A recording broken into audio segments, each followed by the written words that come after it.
Good evening, everyone. Welcome to Full Time Reds, FA Cup special, more or less. It's myself and Chris in tonight. 2-1, pretty decent win, routine win, I suppose. I mean, this time of the competition, it's all about just getting through. Get through without any injuries and look forward to the next round. And the way some of the results have gone tonight, the next round is going to be interesting. But we're in the hat for the first time in Jurgen Klopp's reign. Chris, how are you feeling about tonight? Yeah, I mean, good. First time in 7 years. Apart from a wobbly 5 minutes where they scored, they had one other chance. That's all Norwich had all game, really.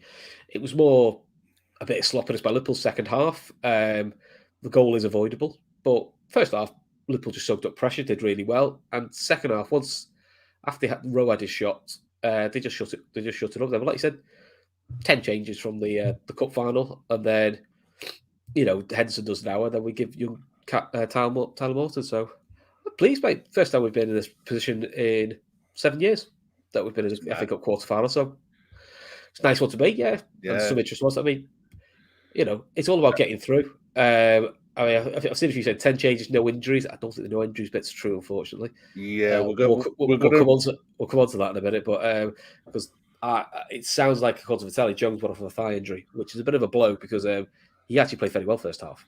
Yeah, well, let's go back to the start then. You saw the lineup, and then you saw the official lineup. Yeah, there was a rumoured one, wasn't there, that didn't have Henderson started, it had Jones as the 6th, and it had Elliott started. But look, that was a bit nuts. Yeah, but when I saw the official 11, yeah, I was fine with it. There were none of the lads in there had played more than an hour at Wembley. Made sense. Trent needs a rest. Van Dijk definitely needs a rest. Keller probably needs a rest mentally. First cup final, scoring the winning penalty. That's a lot for a young player. So then bring him a bit down with a bump, not with a bump, but you'll bring him right. Get back into it 2 days. I think that's a lot to ask. Plus, Ali, I don't think it's wise to leave Ali 10 days without a game. I think he needs a bit of sharpness. So, look, on the whole, I was fine with it. I think some players took their opportunities and did pretty well. To be honest, Taki Minamino just loves cup goals, doesn't he? He loves cups, doesn't he? He doesn't do anything in the league, but you show him a League Cup or the FA Cup, he just decides he's going to score every time. So but I was sound with it. Redsky says that rumoured line was as mad as Luke's. Bless him. Leave Luke alone. Luke's well, Williams didn't get a look in, unfortunately, but shout out as well for the Baby Reds. The Baby Reds went through in the European Under-19 competition to the last 8. I think they play Juventus next, but they went through in penalties today. So I was looking at it and I thought, well, Gordon wasn't in that. Morton wasn't involved. Bradley wasn't involved either. Bradley wasn't involved. So I thought, I wonder if Bradley would be involved tonight. But yeah, I think he would have been if we'd got the third. I think if we got the third, you'd have seen Bradley come on. Bradley come on. I think you see Gordon get a run out instead of the 2 big hitters. Archie saying I sound like under the weather. I'm absolutely dying of man flu at the moment, so excuse the voice. Thoughts and prayers with Chris at this difficult moment. We all know how you feel. But Norwich come out of the box as usual, as they have been in all of the games against us, and they've been pretty at it. For the first 5-10 minutes, they pressed pretty good and put the back four under a bit of pressure when they could. They tried to apply pressure where they could. And like you said at the start, we soaked it up and just played our game. But how do you feel the midfield 3, the balance in that midfield 3 was tonight? For the first half, I thought it was fine. At times, it looked like Henderson and Jones almost played as a 2. And then let Chamberlain push on a bit more to be the more attacking one, which probably suits his game better. I thought it really helped Jones. He had a bit of freedom. You saw his link play, which was really good. He got to pull the odd trick off. He tried to replicate his FA Cup goal against Everton. And he got close. Inches away from it. So I was when I saw the first half of Jones, I thought that's how you react to not being in the cup final squad. Yeah. No sulking, no bitching and moaning on social media. Just, when I get my chance, I'm gonna show you next time you don't drop me. Yeah, he And got a right clatter in the jaw at the very start of the game as well, didn't he? Split his mouth open. Split his mouth open. The Yeah. sad thing is, he got subbed at half time, which I was a bit surprised about. Yeah, well, we're going to be relying on the people on the chat. If you see the post-match interviews, if Klopp says anything about Curtis Jones, just fire it into the chat. So because we're not seeing any of the post-match reaction stuff. So if any of you guys do see anything, just fire it into the chat for us there. Yeah. So great. I mean, look, fingers crossed. Hopefully, it's a twinge and they've caught it early. You know, that's also sometimes the risk of, because he's not played. He's played twice in the last week, but before that he's had about 3 or 4 weeks out. You know, just the joys of having a slightly bigger squad. You know, you've got to wait for your moment. So fingers crossed, it's one of those, they've caught it early. It's a niggle. It'll be fine. Shortly. So, but yeah, first half, I thought midfield did fine. I thought it got to grips. I thought he covered Milner's lack of pace. I thought Taki did really well doubling up as well, which helped. And Simicast was good. Yeah, I think no matter what Ox does, he's going to look out of place in the way we're playing at the minute. And I don't know what it is with him. He's asked to do that job on the right-hand side, and there's a marked difference between what Ox did in the first half and what Elliott was able to provide in the second half. Now, whether it was a case they were asked to do certain specific jobs, I don't know, but we seem to attack more down the left as well, so he's less involved. But it always seems to be the way with a midfield three. There's always two that stand out. There's always one people go, I don't know what he did. You know, Genie was always accused of that.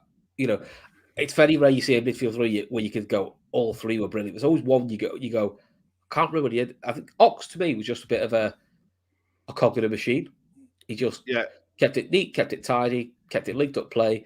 He kept doing the Henderson pull out wide right, which then allowed Minamino to cut inside of it, so we could double up on them, which is kind of what you want him to do. So, and that's about it, really. You know, he was stretching right near the end, but you know, he's not played much footy. But look, people forget, you know, it was only in January Jones and Chamberlain were two of our better midfielders. True. You know, so it goes in cycles, doesn't it? I mean, Laura Duffy in there with the first real big stat, and we're going to get onto it now. Attacking Minamino, 10 goal involvements this season, 9 goals and an assist. The first goal, I thought Divock Origi's role in that goal was unreal. The composure and awareness of what was around him, to be able to bring that down in that space, and looked like he had all the time in the world to just lay that off. And it was inch perfect. It was a great finish as well. It was. I mean, that's sometimes with Divock Origi. His strengths also his weaknesses. So people accuse him of being very not arsed, quite laid back. But also in those sort of situations, he still looks quite laid back, and actually he's quite a calm head. And that's all you need him to do. And look, Taki finished it well. Yeah. You know, just lift it over Krul. And Krul's, you know, a hard keeper to beat at times. You know, he's a decent shot stopper. So it just once you had that first goal, I always feel quite settled when Liverpool wants to go 1-0 against that sort of side. It settled everything down for, I mean, the crowd as well. I mean, it's always the case in a cup, especially when you make that many changes in a game.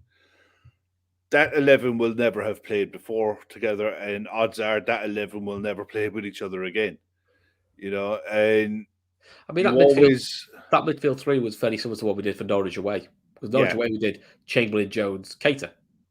Yeah, you know, it very similar, because that's also the opposition we played. I mean, I know it was a tight 2-1 at the end, but it was, you know, it was. And also, it's the euphoria of coming off a cup game. Look, we've seen Chelsea make, I think, 11 changes today, and you know they were playing away to Luton. And look, they got through, but you know it was a struggle for them 3-2 away to Luton. So you know, people also got to forget, you know, coming off a big cup fight, coming off a big Champions League game. The game after is always the hardest one. It is, it's a come down from such a high. So I think that's so market professionalism with the squad as well, because I thought in the first half, once we got through the initial 10 minutes, we pretty much bossed it, and bar a couple of lax passes from Joe Gomez. I'm going to just get onto Joe Gomez. I thought the only couple of things that he did wrong tonight were under-hit passes, and he put us in a bit of trouble a couple of times.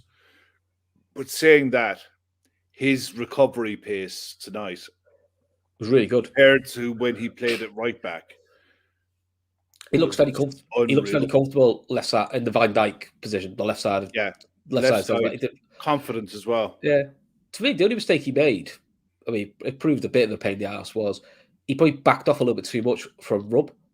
But give Rubb credit. Yeah. Give Rubb a bit of credit. It's a cracking hit. You know, cross Alisson, low and hard, and Alisson doesn't get beat very often from edge of the area. It's pretty rare. You know, Absolutely. I mean, he must be gutted. He scores a great goal at Anfield and take him off. Sicker, isn't it? But the sort of a chatter who's just seems to be slagging off Tyler Morton. We've warned lads. He's 19. He's a 19-year-old defensive midfielder who's got to get in ahead of Fabinho and Henderson. Give him a break. Yeah. He came on. He clearly had some strapping on his thigh as well, so I don't know how mobile he is. He came on, did a job. What more do you want? Yeah, I think we need to get rid of this. We need to be patient with him. We need to write him off. They're 19. You know, come on. You know, we've just got to the quarterfinals of the FA Cup first time in 7 years, and you're digging a kid out. Come on, do you know what I mean? Yeah, talk about the positives. There's loads of positives tonight. There is a bucket load of positives. Why focus on nitpicking on a kid? Do you know what I mean? I don't get it. Look, I can understand it. There's a couple of, I wouldn't say it was even lax. There was a relaxed attitude in the second half. Yeah, it was almost.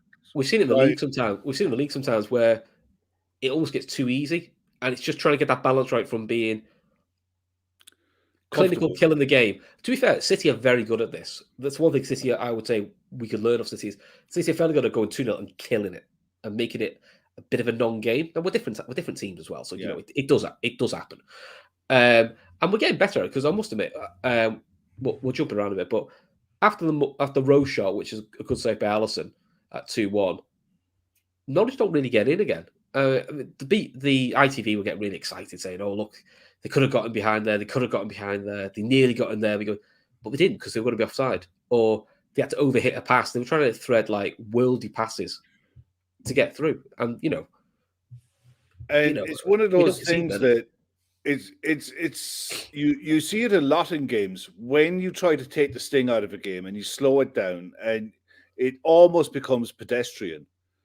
It's very difficult to get back up again, and yet they had a worldie of a goal, for the game that it was in the second half. It was a really good hit.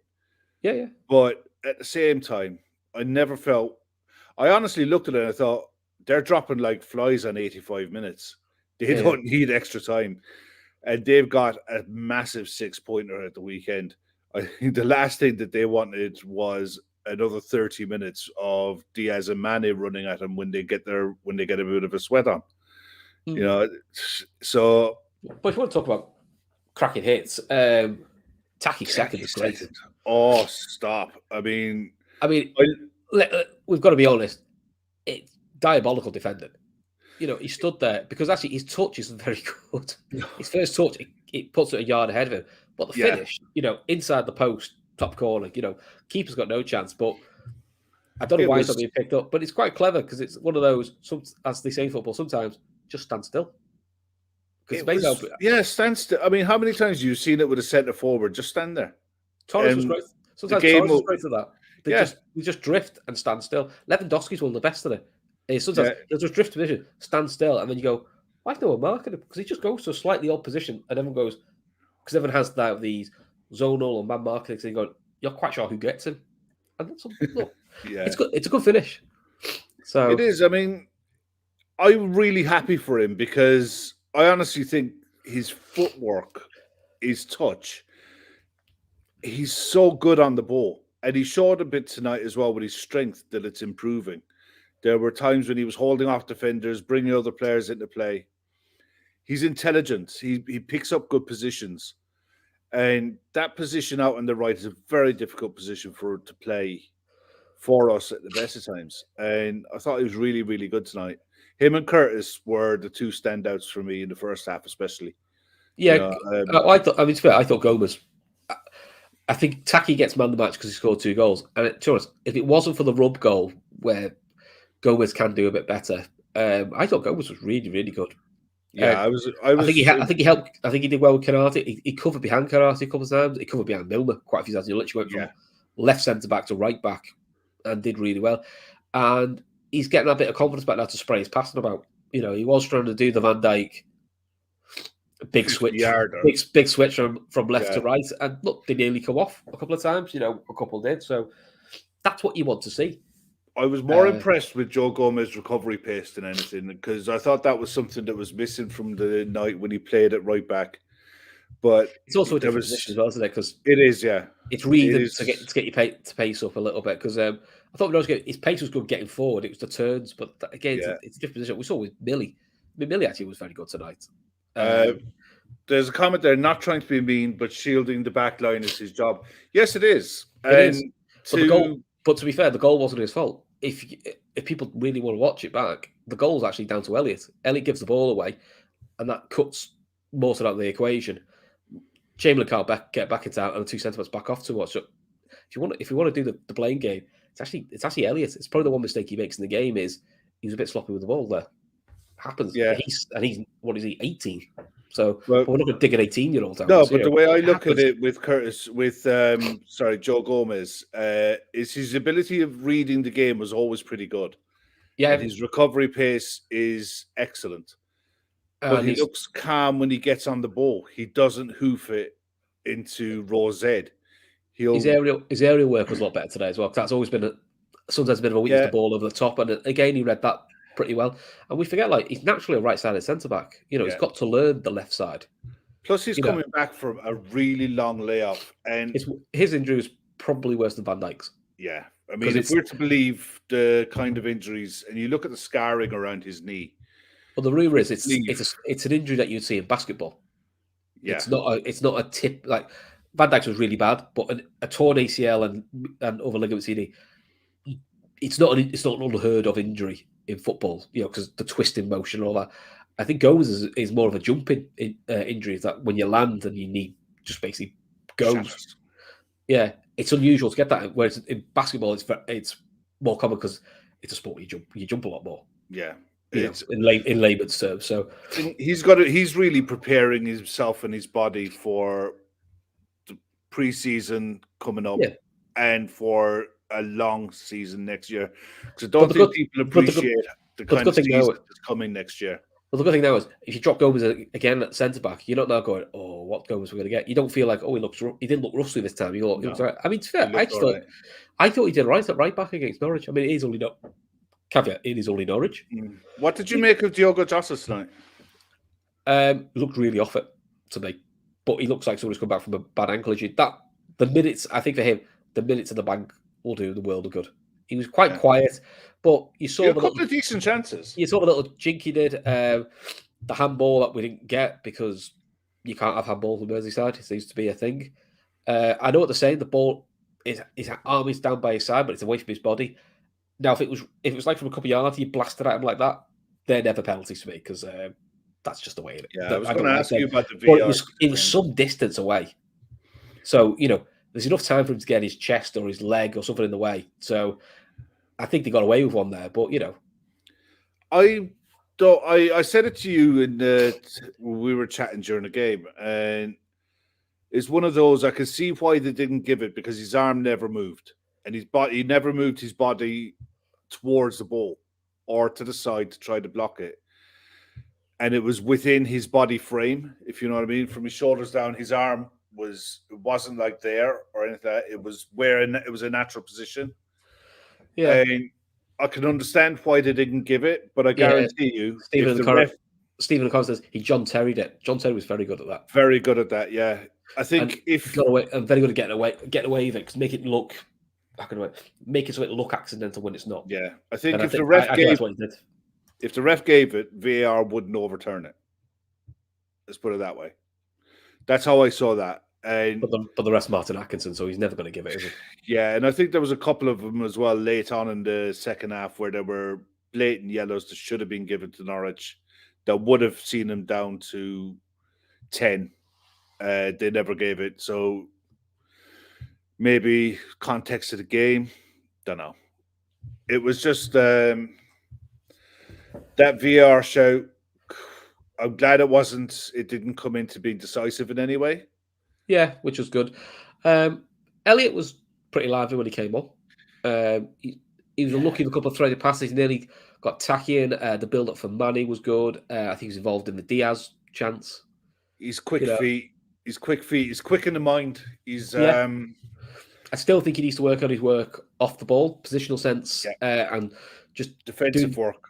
Basically doing the Hendo role. What Hendo was very good at, which was covering your fullback, and that's also the donkey part. Which, to be fair to Chamberlain actually did very well at doing that for Tsimikas. He did cover Tsimikas very well when he needed to, and when Diaz came on, he did the same. So, but again, he's 18. No one's perfect at 18. You know, even the great players aren't perfect at 18. But look, again, it's a good cameo for him. It's just more minutes in the bank. Back from the ankle injury, gives you a bit of a different creative spark. He's probably going to get minutes on Saturday because if Jones has tweaked his thigh, then I'll be surprised if he's involved in the squad on Saturday, which is a shame. Yeah. But having Elliot on the bench just gives you a bit of a different option, which is good. I mean, the one good thing about going 2-1 down is we did get to see a bit more. We got to see 8 minutes of Diaz, which was the best 8 minutes of the game because as soon as he gets the ball, he just wants to take everyone on and shoot. It's brilliant to watch. He's going to be somewhere else, man. We're not going to see anywhere near close to what he's capable of until next season. When he gets a proper preseason and proper tactical work done with him, that I don't think he's far away, but I think the language barrier as well is there's so much to come from him. But everything that you see about Diaz just looks great, doesn't he? He's so exciting. He's one of those players that gets you up on the edge of your seat. What's he got to do now? Can you imagine being a fullback facing him? Or the ones tonight looking, on 80 minutes, and you're looking over and seeing who's coming on. I must admit, you can see a few Norwich players, and they looked over there, right, 2-1, 10 minutes to go, and they see Sadio Mane and Diaz come in. They must have thought, oh, no. Could have done without that. Especially when you think that their legs were falling off already. Oh, yeah. Yeah, and they've got a big game again. I mean, look, it was very telling where Norwich's priorities were, because even at 2-1, Pookie went off, Rashika went off, Rubb went off. All their big names went off because they're cup finals. Brentford is what they need. They need to get a win for that to give themselves any hope of staying up. So I don't think that helped. The other good thing for us was I think West Ham went full strength, didn't they? Away to Southampton, and they got pushed all the way. I think it was 3-1 Southampton in the end, wasn't it? 3-1 Southampton. They got a late one. Your man from the kid they got, Borja, got a late one. Yeah. Injury time. another Chelsea prospect who's doing really well. So annoyed, but that's good for us. That the likes of Declan Rice that's had a hard 90 minutes. So that'll be their third game in a week. Southampton. West Ham will get used to 3 games in a week with Europa League. But again, for West Ham, what's their biggest game? Is it trying to beat Liverpool to get the chance of top 4? Or is it trying to beat Seville away on Thursday? So they've got that big balancing act as well. I don't think they've got the luxury to pick and choose, and that's looking at the bench. The only 2 players that Moyes could bring on was Ben Rama and it was another first team that they brought on, and then the rest of the bench was kids, literally lads I've never heard of, which is probably where they are right now. I think they're down to like 13 players. Yeah, which is hard for them. Which is the killer for them is, but the owners haven't really helped them in January. They probably needed 1 or 2 just to help the squad depth. So, what I was going to ask you actually quickly. Did you have a check on the bet, mate? Oh no, I didn't. No, because we were getting hammered on it, so I don't want to check. Well, the thing is, I'll be honest. The lad who was top had captain Taki, so do you know what I mean? It was kind of like I was like, what are you doing? He wasn't even in our team. We finished. Let's have a look. Your team. Finalising. Be with you in a minute. 44th with 29 points. 5th, where you got any money, was 45. The lad who won got 59 points and had Kanate Tsimikas, Milner's vice captain, a captain Taki, and got 24 points. So wow. Goals. We're not very good at this bet, mate. So we need to. We'll try again. We'll try again. That was we'll try again tomorrow, Friday. I think that was one of the viewers or one of the people from our Telegram chat who picked that 11. So they got to up their game. They got to up their game. It is. I can't remember the chap's name, but I'm not gonna. No, we won't dig him out. But the games are coming thick and fast. It's still not our worst performance though. Which is, far from it. The games are coming thick and fast now with West Ham at the weekend, and the bonus tonight that players have got a good rest. You know, we rested the players who we needed to rest, and the focus now is purely West Ham, and worry about everything else after, isn't it? Yeah, and it's the big game now. Is the biggest game is always the next game. So it's West Ham, and then after West Ham, it's the Inter game. That's how we're going to look at it. And obviously now we're not going to play Man United at the end of the month. That's going to be rearranged. Yeah, that's looking like the third last game of the season now, I think. Yeah. Have you heard about how screwed Norwich have been over, though? Because Chelsea won tonight. Then obviously they were supposed to play Norwich FA Cup weekend, which they can't. So they're playing, so they're going to play Chelsea next Thursday. Oh my days! And then on the weekend they've got Leeds. So they've got Brentford, Chelsea away, Leeds, and they only played. I think they played Friday night. So fixture wise, Norwich have got the shitty end of the stick. No wonder the manager's not happy and moaning about. Yeah, I think the Brentford game is going to decide. I think they're gone anyway, but I think they're gone anyway. But their focus should have been try and beat Brentford, try and beat Leeds. Now they've got Chelsea in the middle of it. So just throw the Chelsea game and play all your kids and get smashed. But then there's no guarantee you win the other two. I'm like, it's not fair. I mean, it's not the fairest way of split. I mean, I don't know when you could put them in, but because we're going to play Man United midweek now, April time. Probably. Yeah, I think when we play United, I saw something. It's going to be the third last game of the season. Yeah. Hopefully that could be the one that wins the league. That'd be nice, wouldn't it? But the thing is, you never know what kind of. You know what their focus is going to be. You don't know what the sides are going to be like by then. No, I mean, it's never going to be a gimme game against United. Even they've got nothing to play for. United, Liverpool's always. Both teams are always up for fighting for it. So yeah. Owen Burke asked there, why not have the quarters midweek again? I don't know when the quarters are due to be played. I do. It is supposed to be the weekend of the. I'll get the dates up for you. 26th, 27th that weekend. So the week. Oh no, it's 26th, 27th. So it is supposed to be the weekend we play Man United. Yeah, it's and I agree with you actually, because midweek's more fun. It is. Sorry, 19th, 20th. I tell a lie. 19th, 20th. That's what it's supposed to be. There's no reason why they couldn't do it on Monday, Tuesday, Wednesday, Thursday. I just don't know if is there not enough? Is there not a midweek gap because of the way the European legs are Champions League staggered now?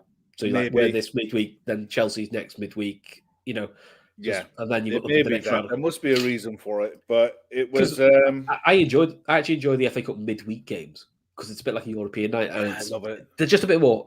It's like they're like the League Cup midweek games. Are just a bit more fun. I mean, do you think the players are thinking about this quad privately? Publicly, they'll never say it. Publicly, they'll never say it.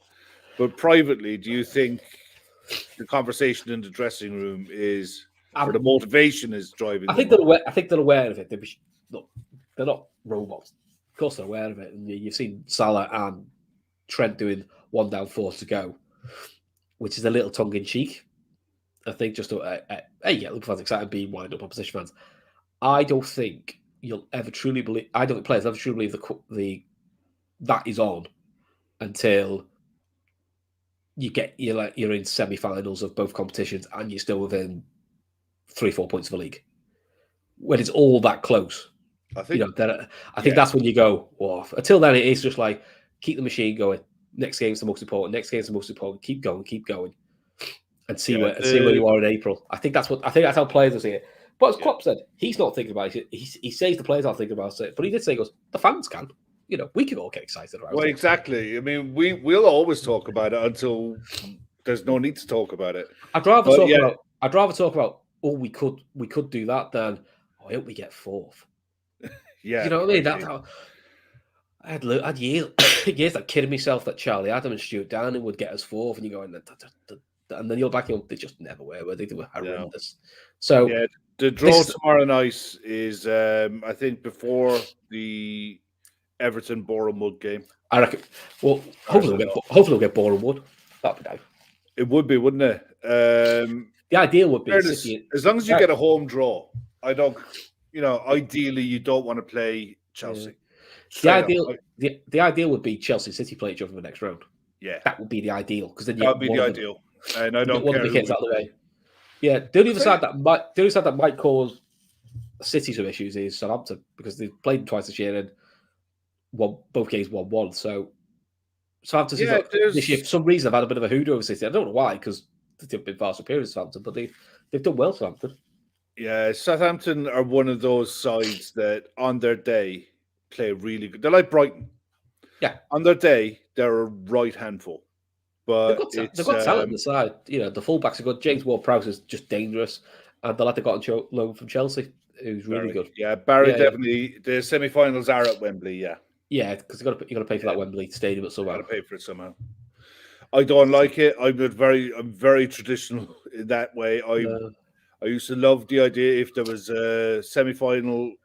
It was Old Trafford or Villa Park, wasn't it? Old Trafford, Villa Park, Ellen Road held a few. Yeah. Highbury held a few. I even like the session one year they talked about, which was why don't you get Cardiff to the semis? I'd be all right with that even. The Millennium Stadium. Yeah. That was great. That was great. But I must admit, the only semi-final at Wembley I did like was the Derby. That was good. Yeah, but in general, I'm with you. You should only get to Wembley when it's a final because then it's more special. Or you're playing internationally. That's what it should be. By say Liverpool, yeah, he's also very good. Very talented. And Walker Peters, who Spurs sold, who's again good fullback. He's been very versatile because they've been playing left back, so they get him and Liverpool in the same side at times. Yeah, it's up and down the league. Every side has threats. Every from 1 to 20. Even tonight, Pookie looked lively.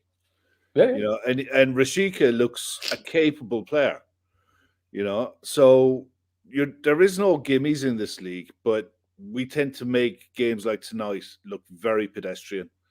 It didn't matter about the lineup that was out; they played the same way. Now, obviously, the drop off in quality is there. We've a very good squad, but there is going to be a drop off in quality. That's to be expected. Yeah. But it was still a routine, solid. I mean, if we comfortable 2-1. If we were playing Southampton or Palace, you wouldn't have seen that side tonight. You'd have seen a lot stronger. Yeah, there's also that because the notion that you always play your strongest side is it's nice in theory. Very rarely happens. You've also got to play the occasion and play the team you're playing. And look, we've put 9 goals past Norwich so far this year, and only once we've played a semi-strong side against them. We've played some proper patched-up sides against Norwich and scored 9 before tonight. Yeah. That was what, I don't think we're going to be 11-2 next season.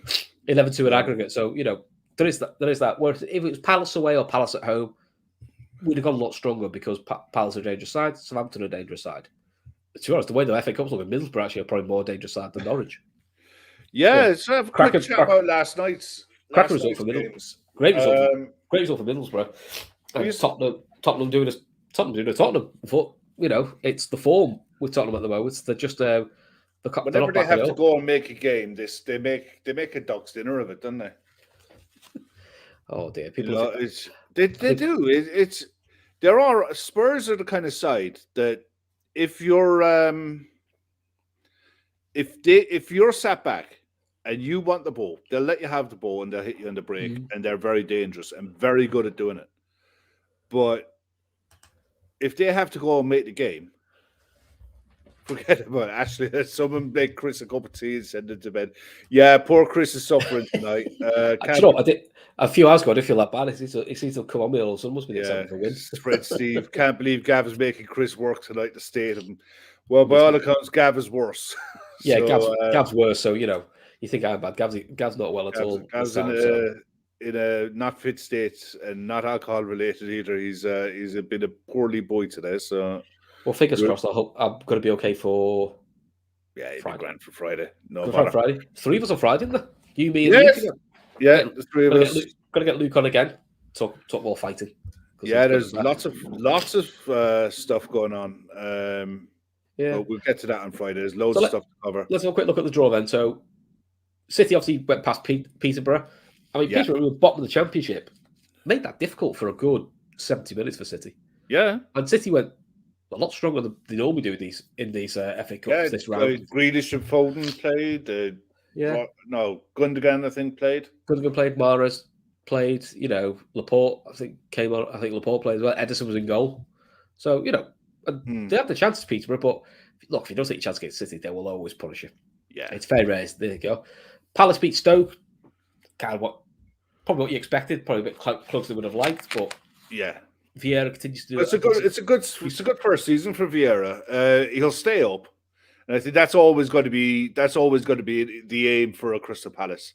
Stay in the division, and if you can change and make them a more attractive side to watch, that will help in the future attracting better players. Then all the better. Cup run bonus. So yeah, that's brilliant for Paddy Vieira. Listen, I'll openly admit, I thought he was going to be one of the favourites for the sack because of Palace's track history, like what they did with De Boer. De Boer, complete opposite to what they'd had before, and he got 7 games. Now he got off to a better start, Vieira. So I'm pleased for that because it's good to see, in give it a bit of time, give it a bit. I think what helps is that squad had come to the end of its shelf life, so there was quite a lot of overhauling doing. Yeah. So they were all interesting to see. Like I see there one of the comments. I'd take that Elise off Palace. Yeah, I want to see. Yeah, I like the kid, but I want to see what he's like second season. But I think what they've done is they've decided to go for more exciting youngsters from the Championship. So Eze, Elise, Edouard is a bit older, but French under 21 international. Yeah, they've gone down that route. Make the squad younger, young exciting players for 2 reasons. One, it makes them have more pace, which Palace have lacked apart from Zaha. And then, look, the football side, the business side of football is, at some point, you'll be able to sell them for good money, big money, get the next conveyor belt. Almost like become a bit of a mid-table Dortmund. Yeah. And that, to us, the likes of Palace, that's what Southampton were really good at and have now got back to doing. That's the way Palace are going to develop. Steve there in the chat, 100 likes. That's fantastic. That's great. Thanks very much, guys. Thanks very much. So that was good. Borough obviously beat Tottenham, which was Tottenham, yeah. And I honestly think Borough deserved it. They were the better side from the second half on. They should have had more than one, to be honest. They should have, yeah. And then the last 2 games we've got on Monday, we've got Forest against Huddersfield, so be interesting. Yeah, it's weird that they kicked that one out till next week. Yeah, Monday, yeah. But then I suppose they can't do Liverpool. They can't do Liverpool because of Europe. Chelsea have got Chelsea and Norwich. They said, well, they're going to they assume Chelsea will go through, so they're going to play Thursday. So yeah, maybe they could have maybe put the Everton game on a Monday. Everton Bournemouth to end it, which actually would have been quite a good one. But yeah, Everton Bournemouth on paper, Everton should be routine. It should be, but football isn't played on paper, and there's been quite a lot of shocks. Everton are in, and Bournemouth have absolutely nothing to lose. They'll fancy it. Why not? And also, Everton's biggest priority probably isn't the FA Cup at the moment. No, but they have to be going into that game tomorrow night expecting to put 3 or 4 in. They have to. You would have thought so. Bournemouth got nothing to lose. Realistically, it's a massive payday for them. It's great for them. So yeah, it is really huge. So, good, really, mate. I think so the number to look out for tomorrow night in the draw is number 4, which is what the number of trophies we're hoping to win by the end of the season. So 4 is the number. Who would you, if you could pick, Kev? Who would you like? If I could handpick a side, I wouldn't mind playing a Man United at home. In the FA Cup? Yeah, I wouldn't mind playing it. You'd have a job. Honestly, I wouldn't give a shit. I don't give a shit who we play as long as it's. I was going to say, you'd have a job by United, but not even in it. Oh, shit, yeah, they're out. Middlesbrough knocked them out. Well, Borough. United and Tottenham back to back. My head's fried. No, I don't care who we get. As long I don't want to play Chelsea because I honestly think. Chelsea I don't want to play Chelsea. Four times is God. We've already played them 3 times this year. United are gone. My bad. Yeah. I'll be honest. I actually don't want Middlesbrough. I've still got flashbacks of the late 90s, early noughties when Borough used to always do us. Home to Everton, but look, all you hope for is a home draw. Yeah, that's the big thing. Home draw helps us. Ideally not Chelsea. I wouldn't even mind if it was Man City, to be honest, because it would be a put up or shut up kind of game. Because if you see it, you got to go for it. If we beat them, then we're on the road for the cup, and it's a lay a marker down for the league game upcoming. And if we don't go through, then all focus on the league. You're gonna have to beat one of City or Chelsea at some point on the run. Yeah, and I think I'd rather try and play them or beat them in the run to it. I'd rather not play either of them in the final, if you know what I mean. So I think I'd fancy us more in the knockout stages. But look, we'll see. So who's your man of the match? The TV gave it to Taki. 2 goals. Can't really complain, can he? No, you can't. I mean, I thought he was really good throughout. He was always showing for the ball. He always wanted it. The 2 goals, the second goal finish was unreal. Lovely. Who was the best player on the pitch for us? It was Curtis Jones while he was on it. He was. Curtis Jones was probably can't give him the match because he did 45. But Garmack said that Klopp says the Jones injury is not serious, which is good news. Which is good because he did well when he got. Didn't even talk about Ibu, to be honest. Ibu was decent tonight. He's just quietly very good. He's just quietly very good. You know, it's nice that's his problem when you go, I forgot to talk about him. You know, he's just and Tsimikas. Tsimikas was all right. Yeah, there was that one bit. He's a bit cracker. He is a bit crackers, though, isn't he? He's absolute head. He's an absolute head in the ball. Like. Yeah, but I like it. There was that one bit right at the end where Divock turned inside when all he had to do was lay the ball. Oh, he was out and he's outside on the overlap. Taki just crossed. He'd have just crossed it in for anyone, or Tsimikas would have crossed it in for anyone coming in. G10 says for man of the match, Canati or Minamino. So let's see, we've got a shout for Jones. Ali said Taki. Mark Kavanagh's right. Jones reacted perfectly to a disappointment of Sunday. That is how you're supposed to react. That's it exactly. Antoinette saying Jones or Mini. Ali Taki man of the match. Ibu is always a boss. You're damn right. Ibu is an absolute colossus. I'm told to too. It's either Taki because he did his overall game was good and he scored 2 goals. I did like Curtis Jones. I did like Joe Gomez's performance. I really liked his covering. He looked like getting close to Joe Gomez of old.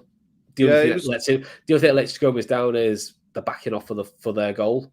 There was a couple of passes as well that I thought, look, if you're going to play those kind of passes, they have to get to where they're going, you know? Yeah.